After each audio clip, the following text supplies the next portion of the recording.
Does John Mozeliak have a big move coming up his sleeve? Multiple reports are reporting that the Cardinals could be interested in free agent Trevor Story. Talking about that, as well as what has already been done to improve the team and what to expect as spring training officially starts today with games starting this Friday. A lot to discuss on this Monday morning or afternoon, whenever you're listening. Tune in for a good episode of Locked On Cardinals.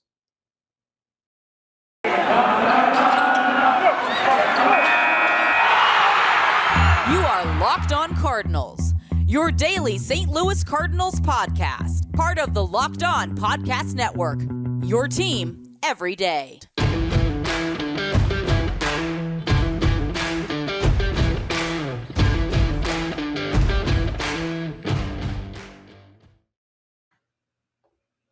Hello and welcome to Locked On Cardinals for this Monday, March the 14th of 2022. It is official. Spring training is here.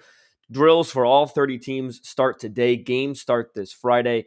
Thanks for tuning in today on this Monday. I am Lucas Smith, host of the show. Thank you for making Locked On Cardinals your first listen of the day each and every day. Baseball's back. It happened officially last week with the CBA ending. We saw a little bit of movement on the free agent front, the trade front for a couple different teams over the weekend. We're starting to get back to a little bit more normalcy, and it's great. I love it. Hope you guys have enjoyed the weekend as well. March Madness brackets were also released yesterday. Tom Brady announced his return from retirement. So if you want your sports news, Locked On Network has you covered. Locked On Bucks, any Locked On college football or basketball station. It's going to be a great time in sports, and the Locked On Network has you covered. But you're listening to Locked On Cardinals. So let's get to the Cardinals because there were minimal moves made over the weekend. Cardinals actually made the first move post-lockout on Friday. Is something big coming? That's the question I want to hit on first, because for a while it's been reported that the Cardinals were only going to be in the reliever market, probably not going to go external for a DH. Trevor Story seemed unlikely. Let's just stick to the reliever market. And so far, that's what they've done. They've gotten two small relievers, and I'll talk about them a little bit later on. But other than that, they've been linked to a couple different ones. So what does John Mozeliak have up his sleeve? I've got Twitter, in case we get a live reaction or something like that, in case a move happens. I was unable to record late Sunday night, so I'm recording early Monday morning. But is a big move happening? Would it make sense for the Cardinals to make a free agent splash? Because we saw a blockbuster yesterday with the Josh Donaldson blockbusters. He goes to New York, and Gary Sanchez moves over to Minnesota. Minnesota is an interesting team. Fellow Mizzou classmate Nash Walker has you covered over on Locked On Twins for that news. But it'll be interesting to see if the Cardinals make a free agent splash, because they're linked to a couple different guys. This late in the game, I did not expect them to be linked to. Two specifically, Trevor Story and Albert Pujols. And when I say I didn't expect them, it's not that I just haven't been paying attention. I know that a lot of Cardinal fans have wanted this, and it's been kind of up in the air whether or not the Cardinals are linked to guys like Story and Pujols. But now it's been reported that they concretely report, tweets are going out, they are reported. Mark Feisdan, in terms of Pujols, saying that 3 teams have expressed interest in Albert Pujols. DH has certainly widened the market for the future Hall of Famer. People saying that the Rockies and Cardinals are pursuing Albert Pujols, and Rockies being the most aggressive, man, he would hit 21 home runs easily and reach 700 home runs easily, even in Coors Field. But I want to start with Trevor Story, because Trevor Story is somebody that, man, he would add some excitement to this team, because per Mike Rodriguez, out of the 4 teams that have reached out to Trevor Story, the Cardinals are the ones that have shown the most interest. That was reported late Sunday night. It's a move that no, I'll be honest, I don't expect the Cardinals to actually make, and I'm not trying to tamper. I'm just trying to tamper expectations here, because if we look at this team, do they need another right-handed bat? No. Do they need an upgrade at shortstop? There's an argument for that, although I did a podcast episode on the offseason as Paul DeYoung making improvements. He's the guy. Is he going to be the guy? If you're able to get a free agent splash like Trevor Story and energize this fan base, is that a move you want to see doing? And then beyond that, do you try and move Paul DeYoung? Do you try and move Edmundo Sosa to get a bullpen piece? Maybe that's why they haven't been so aggressive in the free agent bullpen arms, as you see Joe Kelly go to the White Sox. Kenley Jansen's still out there, as well as Ryan Tepera, Brad Hand, Andrew Schaefer. They're all still out there, but they haven't been as aggressive as I thought they'd be in the high leverage reliever market. They've spent low risk money on relievers that could provide them some some depth. And again, I'll talk about them, Verhagen and Whitgren in segment number 2. But these reports to Trevor Story are fascinating, that the Cardinals are still interested in Trevor Story. It would be a great reunion between Trevor Story and Nolan Arenado. And if it doesn't happen today, then I'll talk about a little bit more of a deeper parameters of what this means for the Cardinals. But Trevor Story is one that I want to know what your guys' thoughts on. So comment on the YouTube channel, DM at LJ Fastball, DM at LO_Cardinals, email lockedoncards@gmail.com. I did not expect the Cardinals to be linked to this big name, because the Cardinals, yes, they've made some blockbuster trades, some big signings in the past. You look at Holiday, Ozuna, Goldschmidt, Arenado. It has happened, but they're not really known for that. Like, they're not going to be the Yankees making these blockbuster trades or big giant signings, or the Dodgers making these big giant signings. Kershaw returning home to the Dodgers over the weekend as well. But there were reports also that today, Monday, could be chaotic. That today could be the quickest moving day of all of them. Because like I mentioned earlier, teams have reported to camp. So you want to start getting involved with your coaching staff, with your teammates, and getting drills done, getting to start going to actual work rather than just what you're doing in the offseason. So I think teams are going to be aggressive today. I think players are going to be excited to sign today. Do the Cardinals get a Trevor Story? I don't know. Do the Cardinals get a Albert Pujols? Maybe even a Kyle Schwarber? Because it was reported that the Albert Pujols sweepstakes are kind of heating up, as well as 3 teams are interested. Rockies and Cardinals, kind of the 2 main ones. And the Rockies are interesting because it was even reported that the Rockies could be interested in a Kyle Schwarber or Chris Bryant or Michael Conforto. So are the Rockies still trying to contend? I don't know. That's for Locked On Rockies, Paul Holden, to tell you about. But for Albert Pujols, I'll say this. I talk about this a lot. Nope, sorry, my light just went out. Hopefully you can still see me okay. I talked about this a lot, or have talked about this a lot. Albert Pujols is an all-time great, probably one of the top 10 right-handed hitters of all time. One of the top 5 Cardinals of all time, especially when you look at just Cardinal careers. Would it be great to see him in a Cardinal uniform? Absolutely, it would be great to see him in a Cardinal uniform. The storyline would be fantastic. He comes back for a final season. It's him, Yachty, and Wainwright going for a title in their final season together on the baseball field. In some sense, it would just seem right to have them close out their careers together as Cardinals. And I understand that desire. I understand that the draw there. I do. But again, looking at trying to actually improve this team, is Albert Pujols the way to go about that? Is he better than an internal option at DH? Maybe against left-handed pitching he is. Maybe if you want to platoon him and Nolan Gorman. But they've said that they're not going to call up Nolan Gorman unless he's 100% ready to go. There's no need to rush him. So they're probably not going to call him up and then just platoon him with Albert Pujols.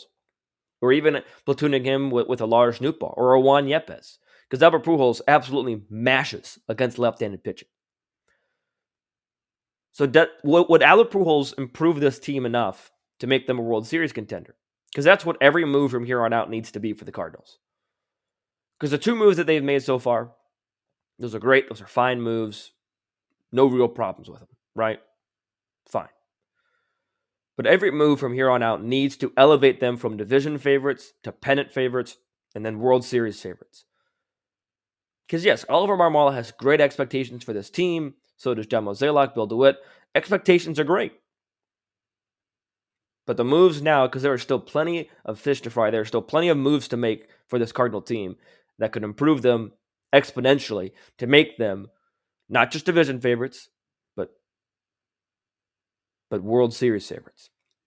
That's what these moves here on out need to be for the St. Louis Cardinals, not the depth moves that they've made so far, which are fine. It's time to go get the big piece. It's time to go get whoever that is. If it's Albert, if it's Story, if it's Schwarber, whoever that is. Even if it's another high leverage bullpen arm, whoever it is, it's time to go get the guy. Time to make the move that will elevate this team to another level. And I didn't think that I'd be saying that at this point. I didn't think that they would still be in on certain guys here, but they are. So how true are those reports? Will the Cardinals make that big splash move to improve this team exponentially? We'll have to wait and see. But nevertheless, I'm shocked that the Cardinals are still in on these names as late as they are. Like I said, it'll be. I almost think that they could do kind of what the Twins did, not trade for a player and then ship him off, but in terms of just making a move to set up another move. Signing a Trevor Story to set up a trade with Edmundo Sosa or Paul DeJong. Because if you sign Trevor Story, it's a log jam at shortstop. One of those players has to go because you're losing value there behind Trevor Story. Because Paul DeJong or Edmundo Sosa arguably could get you some decent return, even if it's draft picks for Sosa or a draft pick for Sosa. There's an argument to be made there. Nevertheless, I do think a big move's coming. I don't know. I don't have a scoop. I just have a really, really gut feeling that a move is happening today for the St. Louis Cardinals, and I think it could be a big one. But what moves have they already made?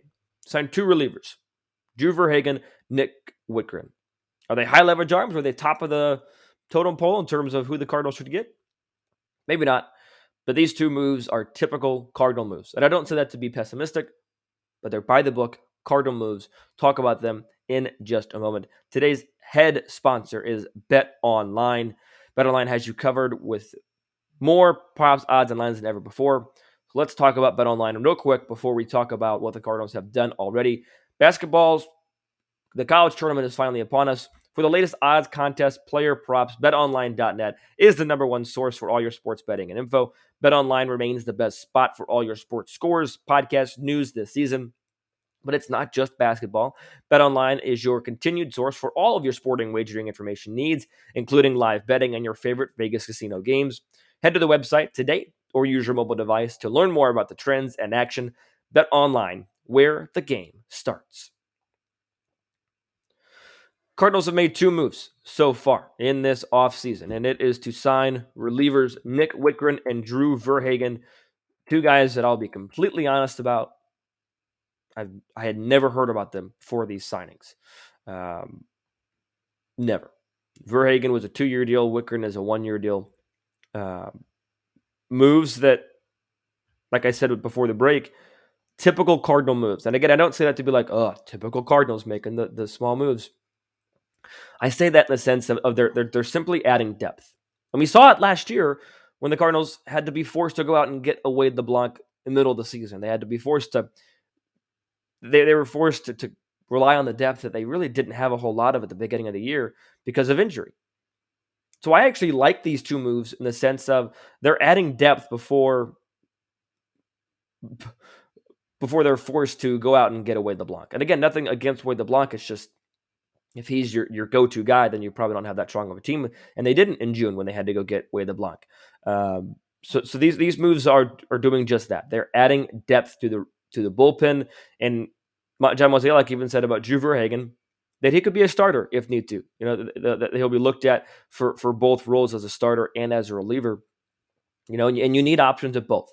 You do. Maybe they don't think Matthew Liberatore is Major League ready. Zach Thompson, maybe he's not Major League ready. Pachenko, all these guys, maybe they just see them as, okay, they're on their way up, but they're not Major League ready, so we need Major League ready arms to go if a Michaelis gets hurt, if a Dakota Hudson gets hurt, if anybody gets hurt, even a Flaherty or Wainwright, to not, knocking on wood here. But even if somebody gets hurt, you have these options now.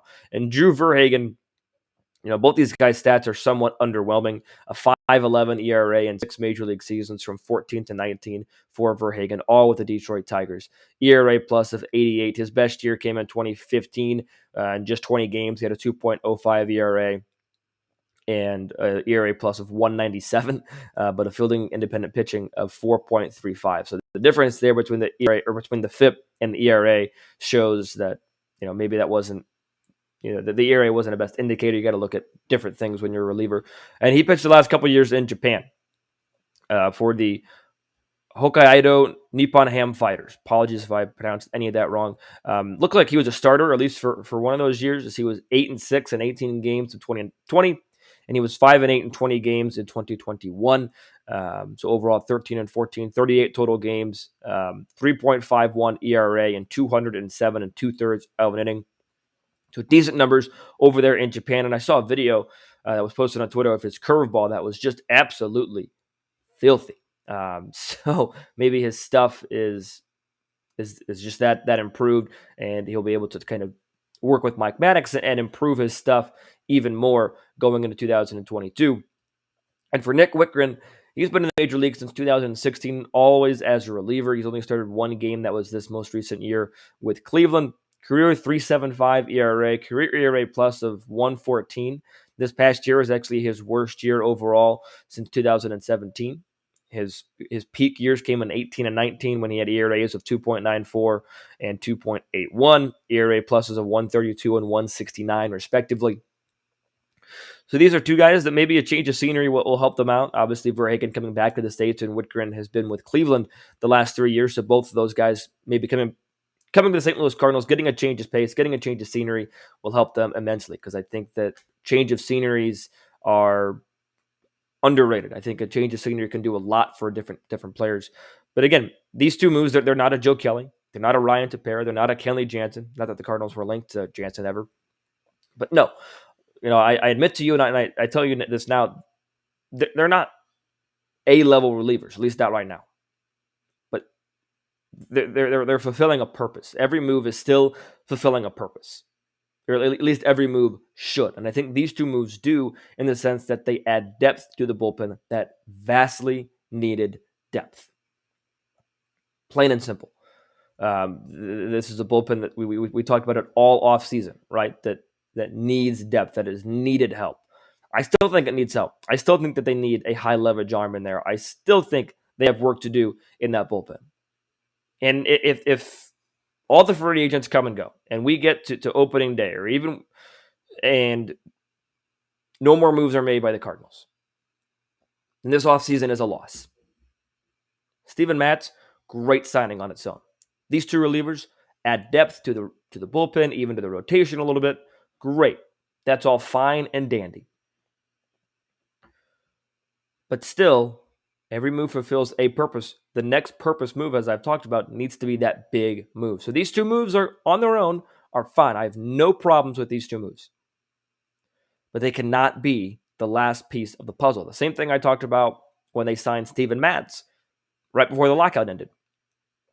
There has to be more to the puzzle in order for this team to be a true championship contender. Because I've talked about this in the last couple weeks in terms of where they rank within the division.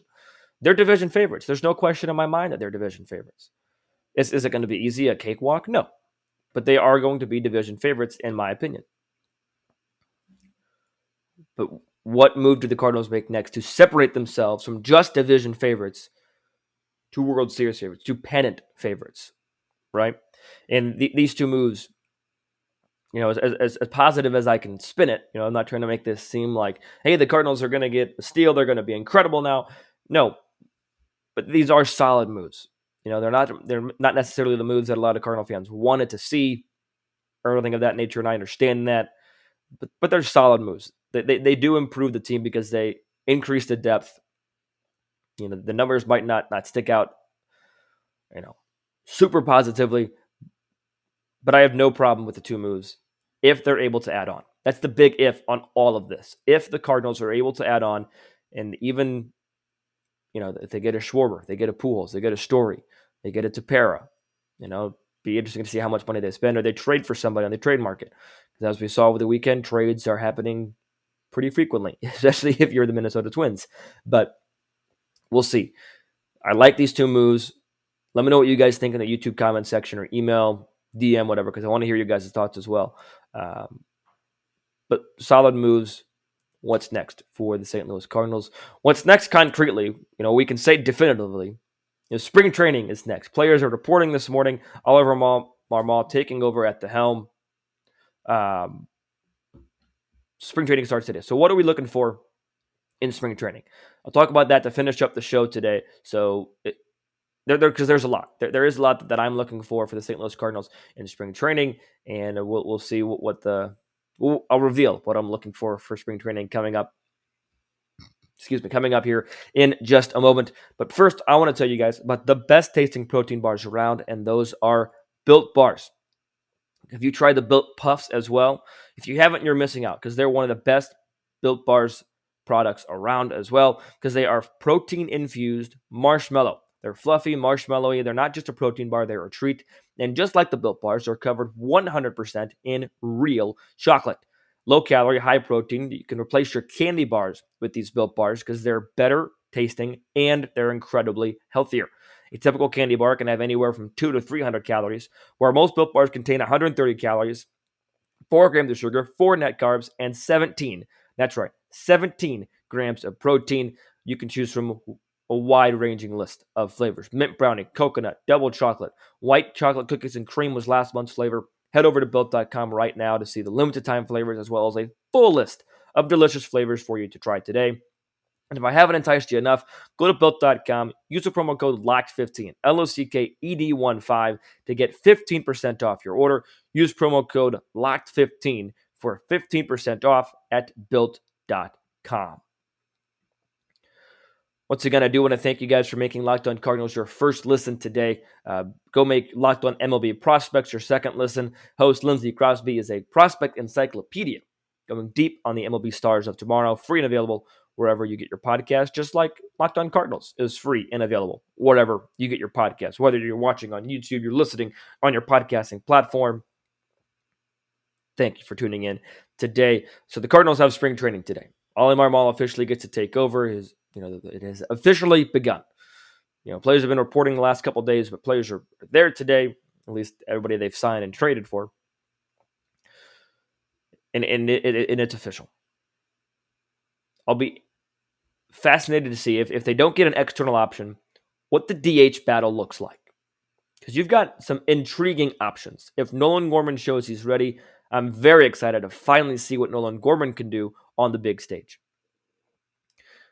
Lars Nootbaar was in the major leagues last year, didn't put up incredible numbers, but was a fan favorite nonetheless and could put up some pretty solid numbers. Juan Yepes, who just tore it up to close out last season, so much so that he got put on the roster for the wild card game. That's an intriguing option. Who's the guy this year that steps out among those three? Because the DH option, having the DH lengthens any lineup because you can add another bat, right?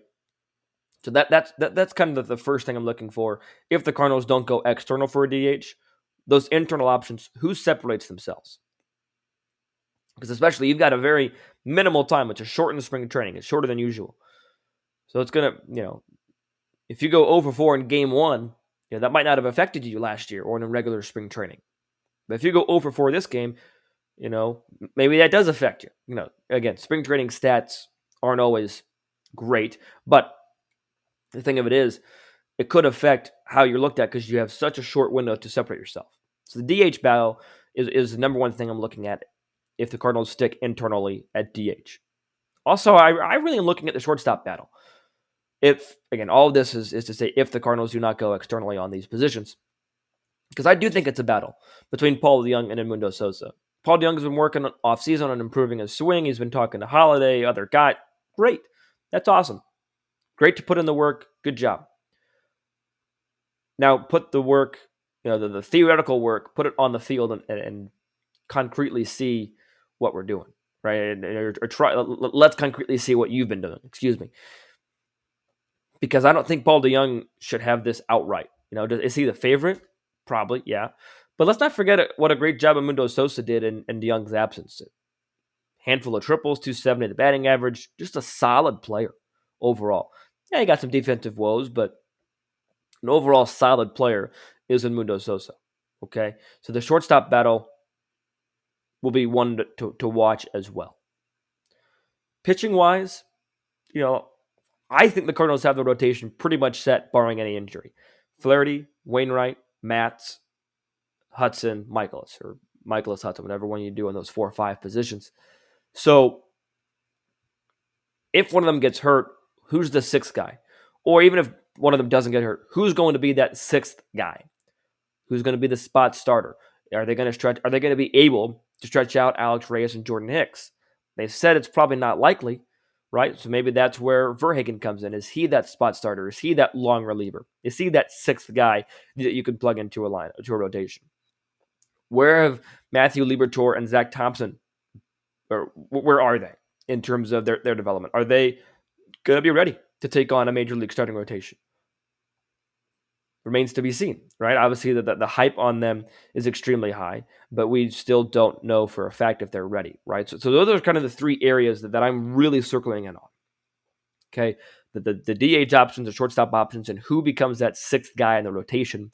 Who the Cardinals able to lean on if there's an injury, right? Because you always have to prepare for injuries. And going back to segment number 2, that's where these two moves that the Cardinals have made, that's where they're going to come in. That's why they made them, for depth purposes, to add to the depth, to add to the options they have, right? So I'm really excited. Spring training is a fascinating time. It can be a time where sometimes, it's like, how much stock do you really take into account of what they're doing, that the stats that they show, because they're not real games, but for some guys, it really does matter whether they make a roster or not, who makes the cut, who doesn't. So we'll see where the Cardinals go from here for spring training, but looking forward to Friday's game. I hope it's being able to be televised, and so we'll all be able to watch it, but we'll have to wait and see on that. Other news and notes just to finish up the show. Carlos Martinez signing a 1-year contract with the San Francisco Giants. Wish him nothing but the best. Somebody that provided a lot of great moments in a Cardinal uniform. Wish him nothing but the best in San Francisco. And like I mentioned at the top of the show, blockbuster between Minnesota and New York. So head over to Locked On Yankees, head over to Locked On Twins, head over to Locked On MLB next, as well as Paul Francis Sullivan, but please call him Sully, keeps you up to date with a unique look at the majors, both past and present. So that he's going to have a lot to talk about over this week because he gets all of MLB, not just the Cardinals. Hopefully the Cardinals give him something to talk about as well over the next couple of days because could see a big move incoming based on some of the reports that have been thrown out there for the St. Louis Cardinals. We'll be talking about more about this stuff tomorrow. Okay, we're talking about, is Trevor Story a true improvement? What the Cardinals can do at the DH to take an in-depth look there. Talking about it all. Any other news that breaks, we'll be talking about it as well. So be sure to follow me on Twitter at LJ Fastball. Follow the show on Twitter at LO_Cardinals. That's also the Instagram handle. Email the show anytime at loggedoncards@gmail.com. And until I talk to you guys next time, be sure to stay safe, stay well, and have a fantastic rest of your day.